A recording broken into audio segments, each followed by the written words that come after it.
Hello guys, I am निकी और आप देख रहे हैं अपना YouTube channel IQ students point.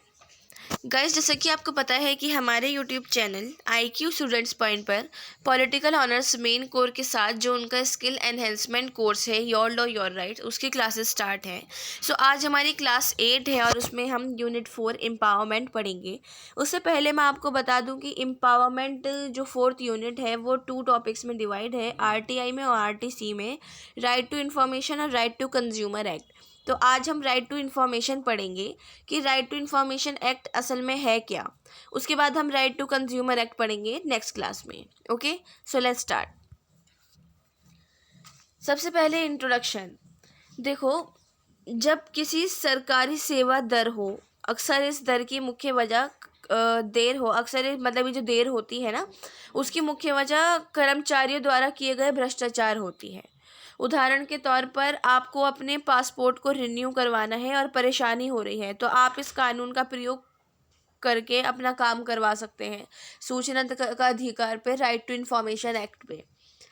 James medicine ने 1882 में अपने लेखन में जन सूचना को तत्कालीन आवश्यकता के रूप में बताया था कि जन सूचना जो है, देखो यहाँ पर बात देखो, ये जो है सूचना का अधिकार 2005 में एक्ट आया था, लेकिन 1882 में जेम्स मेडिसन ने इसको तभी बहुत ज़्यादा इम्पोर्टेंट बता दिया था कि जन सूचना सबसे ज़्यादा इम्पोर्टेंट है। ठीक है। अब जैसा कि उन्होंने कहा है कि जन सूचना इसे अधिप्राप्त करने के साधन के बिना लोकप्रिय सरकार ढंग अथवा दोनों ही पूर्व पीढ़ी का है। देखो, मैंने ये आपको पढ़ के इसलिए सुनाई है क्योंकि इनकी डेफिनेशन है, ये अक्सर लिख भी सकते हैं, नहीं भी लिखो तो कोई प्रॉब्लम वाली बात नहीं है, बट मैंने फिर भी आपको एक तरीके से पढ़ के सुना दिया है। ठीक है। सो जो मतलब इन्होंने ये बोला है कि ज्ञान हमेशा अज्ञानता पर शासन करेगा, और जो जनता होती है ना, जिसका अर्थ अपना शासक मतलब खुद अपना शासक होना है, तो वो खुद उस शक्ति से सज्जित होना होगा और ज्ञान से मिलती होगी।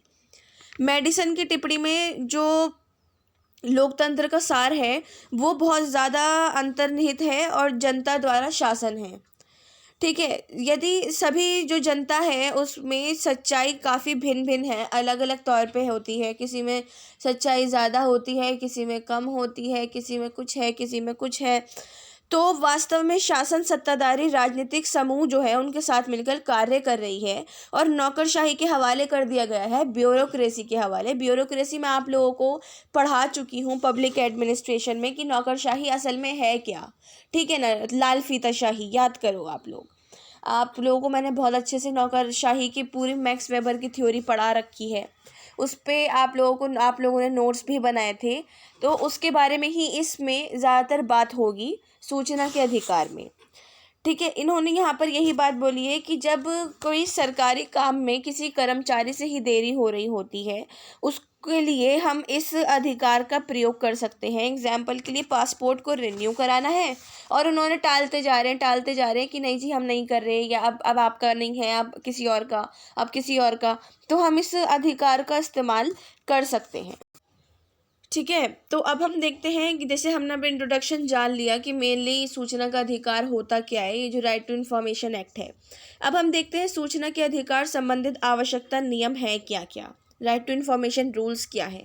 देखो, सबसे इम्पॉर्टेंट इस बात में ये है कि सूचना के अधिकार की हमें आवश्यकता है क्यों, और सूचना के अधिकार की आवश्यकता है क्यों। ये जो प्रश्न है ना, ये जो क्वेश्चन है, ये बहुत ज़्यादा उठता है कि हमें इस अधिकार की आवश्यकता पड़ ही क्यों रही है। अगर देखो गवर्नमेंट अपना काम सही से करेगी तो नहीं पड़ेगी, जाहिर है, बिल्कुल भी नहीं पड़ेगी। तो इसके अंतर्गत आवेदन जमा करने से पहले कुछ बातों को ध्यान में रखना बहुत ज़रूरी है। सबसे पहला कि एक भारतीय नागरिक इसके अंतर्गत अपने आवेदन जमा कर सकता है, तो इसका प्रयोग करके किसी भी सरकारी दफ्तर से आवश्यक जानकारी हासिल कर सकता है। कोई भी भारतीय नागरिक इसके अंदर ही अपना आवेदन जमा कर सकता है, अपनी एप्लीकेशन, आवेदन होता है एप्लीकेशन, तो इसका प्रयोग करके किसी भी सरकारी दफ्तर से आवश्यक जानकारी हासिल कर सकता है। ठीक है। सबसे पहले ये जो सूचना का अधिकार है, इसका आधार ये है कि जो इस अधिकार की उपलब्धता है लोगों में एम्पावरमेंट लाती है और शासन की प्रक्रियाओं के बारे में बताती है। एम्पावरमेंट सशक्तिकरण होता है, एम्पावरमेंट लाती है लोगों के अंदर ये सूचना का अधिकार। इन्होंने मेनली यहाँ बोला है कि सूचना के अधिकार की हमें आवश्यकता क्यों है, तो इससे ये है कि इस अधिकार से लोगों में सशक्तिकरण बढ़ता है और लोगों को पता लगता है कि हाँ हमारे राइट्स क्या है, हमारा अगर काम देर में हो रहा है तो हम इसके लिए हम क्या कर सकते हैं। ठीक है, सेकंड है सूचना का अधिकार। 2005 के अंतर्गत आप किसी भी पब्लिक अथॉरिटी से सूचना प्राप्त कर सकते हैं। पब्लिक अथॉरिटीज़ के अंतर्गत केंद्र, राज्य और स्थानीय सरकार आते हैं जिनकी स्थापना संविधान के अंतर्गत हुई है। सूचना का अधिकार 2005 के अंतर्गत जो नॉर्मल पब्लिक है वो सब पब्लिक अथॉरिटीज़ से सूचना प्राप्त कर सकती है। पब्लिक अथॉरिटीज़ के अंदर सेंट्रल गवर्नमेंट, स्टेट गवर्नमेंट और लोकल गवर्नमेंट ये तीनों आती हैं, जिसकी जो स्थापना है वो संविधान के अंतर्गत ही हुई है। सूचना का अधिकार जो है वो खुले शासन के लिए दशाओं का निर्माण करता है और जो लोकतंत्र पर आधारशील है। ठीक है, और इसके विपरीत ही जो शासकीय कामकाज में भ्रष्टाचार है, सार्वजनिक सत्ता में दुरुपयोग है, उन सबको बढ़ावा भी देता है। थर्ड है, इस अधिनियम से कई संस्थाओं को अलग रखा गया है। सूचना का अधिकार के सेक्शन 24 क्लॉज 1 के अंतर्गत सिक्योरिटी को बाहर रखा गया है। ठीक है, इसका मतलब यह है कि सूचना का अधिकार जो है उसमें जो संस्थाएं हैं वो अलग अलग रखी गई हैं इस अधिनियम के तहत, और इस अधिनियम के तहत 24 क्लॉज 1 के अंतर्गत सिक्योरिटी को बाहर रखा गया है। फोर्थ है कि इस आवेदन, ये जो एप्लीकेशन है उसमें आवेदक एप्लीकेंट को एकदम बिल्कुल सटीक सरकारी संस्था का नाम जमा करना पड़ता है। कि जैसे अभी पीछे बताया ना मैंने आपको कि यहाँ पर कई संस्थाओं को अलग अलग रखा गया है। ये नहीं कि अगर अपना काम करना है तो किसी बिल्कुल एक सटीक जो उसकी सरकारी संस्था है जहाँ से उसका काम हो रहा है उसका नाम लिखना बहुत ज़रूरी है। ये नहीं कि अपने पास से कोई सी भी इंस्टीट्यूट का नाम लिख दिया कि हाँ जी हाँ यहाँ पर है, ये काम नहीं हो रहा है, वो नहीं हो रहा, वो नहीं हो रहा, वो सब जहाँ से आवेदक को जानकारी हासिल करनी हो। ओके, जिसे जेएस मिल जो थे स्थानीय सरकार को शिक्षाप्रद प्रभाव माना था और उन्होंने खुलेपन के परिणाम जो सरकारी विभाग और दस्तावेज तक अभिगम प्रदान करता है और इस प्रकार के नागरिकों को सरकार में होने वाली सरकार विभागों और दस्तावेजों तक अभिगम प्रदान करता है। ठीक है, और जो इस तरह के जो नागरिक होते हैं उनको सरकार में होने वाली घटनाओं के लिए बार बार जानकारी प्राप्त करने में बहुत ज़्यादा हेल्प करता है। मैंने आपको बता दिया नॉर्मली जो नौकरशाही ब्यूरोक्रेसी हमने मैक्स वेबर की थ्योरी पढ़ी थी उसके बारे में यहाँ पर साफ साफ है कि बंदा जो है गवर्नमेंट जगह पर जो काम करता है वो ढंग से काम नहीं करता है, और अगर नहीं करता है तो एक जो नौकरशाही मैक्स वेबर ने अपनी थ्योरी निकाली थी उसके अंतर्गत उसको लाल फीताशाही के अंतर्गत उसको ये बोला जाएगा कि काम ढंग से करे या उसके हमारे जो राइट्स हैं वो बताए जाएंगे। तो उन सबको देखने के बाद ही सूचना का अधिकार 2005 में ये एक्ट निकाला गया। ठीक है, फिफ्थ है, अपने आवेदन के साथ आवेदक को आवेदन का शुल्क भी भेजना होता है। किसी भी व्यक्ति के लिए धनराशि 10 रुपये होती है। यदि व्यक्ति गरीब रेखा से नीचे है तो ये शुल्क भी नहीं लगता।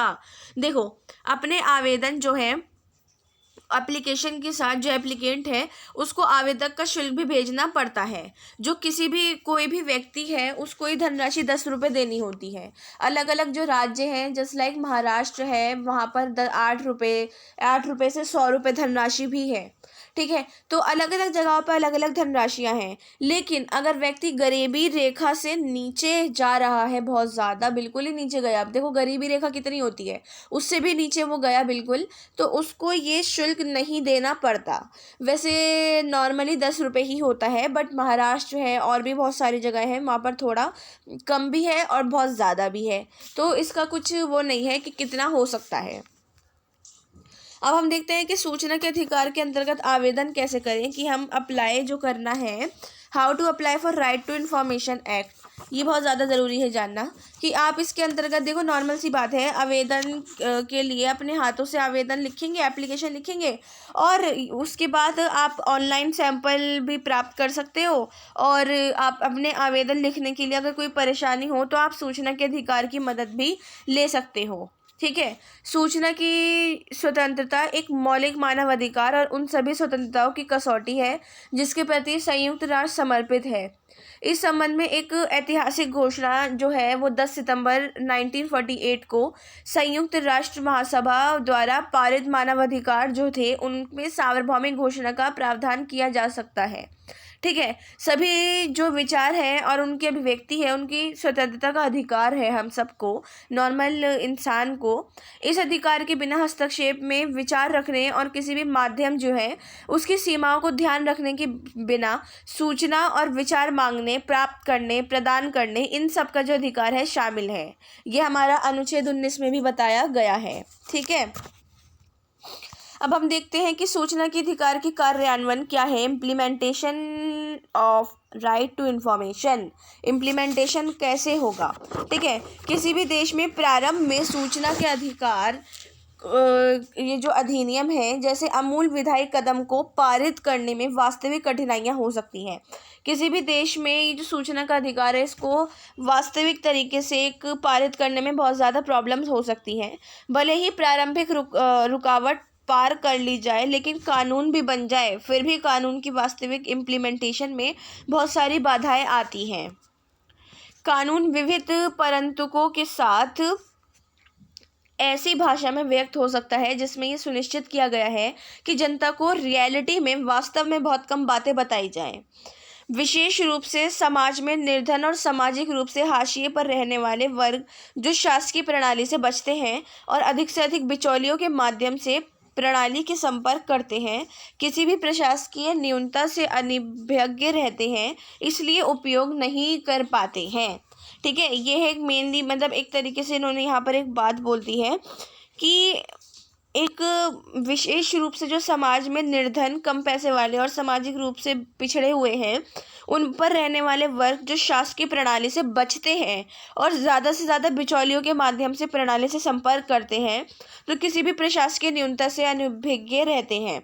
जो होता है ना जैसे काम करवाने के लिए भैया हाँ हो गया आप हमें इतना पैसा दे दो हम आपका काम करवा देंगे, बिचौलिए वो होते हैं। भैया पैसे लेके भाग गए, अब गरीब क्या करेगा, रोएगा बैठ के, कर भी क्या सकता है। वो पैसे लेके भाग गया, उसके इतनी मुश्किल से करके उसने पैसा दिया है काम करवाने का। तो इन्होंने बोला कि हमारा जो ये सूचना का अधिकार है हमें ये बताता है कि हम निर्धन जो समाज में निर्धन है, सामाजिक रूप से पीछे हैं या फिर ज़्यादा से ज़्यादा बिचौलियों के माध्यम से संपर्क करते हैं, उनके मतलब जो प्रशासकीय न्यूनता से अनभिज्ञ रहते हैं इसलिए उपयोग नहीं कर पाते हैं इस अधिकार का। इसलिए ही उपयोग नहीं कर पाते हैं कि उनके पास ये राइट है, सूचना का अधिकार है उनके पास कि वो खुद जाकर अपनी एप्लीकेशन डाल सकें। अगर खुद नहीं लिख सकते हो, आपस में वहाँ पर कोई लोग खड़े हुए हों, कोई स्टूडेंट हो, कोई बच्चा हो, उससे लिखवा लो, लेकिन आप खुद लिख सकते हो। लेकिन क्या करते हैं लोग, बिचौलिए जो होते हैं उनके माध्यम संपर्क में आ जाते हैं और अपना आप मतलब अपने पैसे बिल्कुल ख़त्म कर देते हैं कि हाँ जी ये काम करवा देगा, लेकिन वो पैसे लेके भाग जाता है। ठीक है। सो आज की जो क्लास है हमारी राइट टू इन्फॉर्मेशन की वो यहीं ख़त्म होती है। नेक्स्ट क्लास है हमारी राइट टू कंज्यूमर एक्ट और वो हमारी 4 दिसंबर फ्राइडे को होगी, मतलब कल होगी। और इसके आप नोट्स कंप्लीट कर लो। कोई परेशानी हो, प्रॉब्लम हो, क्वेश्चन हो या कोई भी सजेशन हो तो आप हमसे कमेंट बॉक्स या हमारे टेलीग्राम चैनल पर पूछ सकते हैं। So thanks for the watching and best of luck all.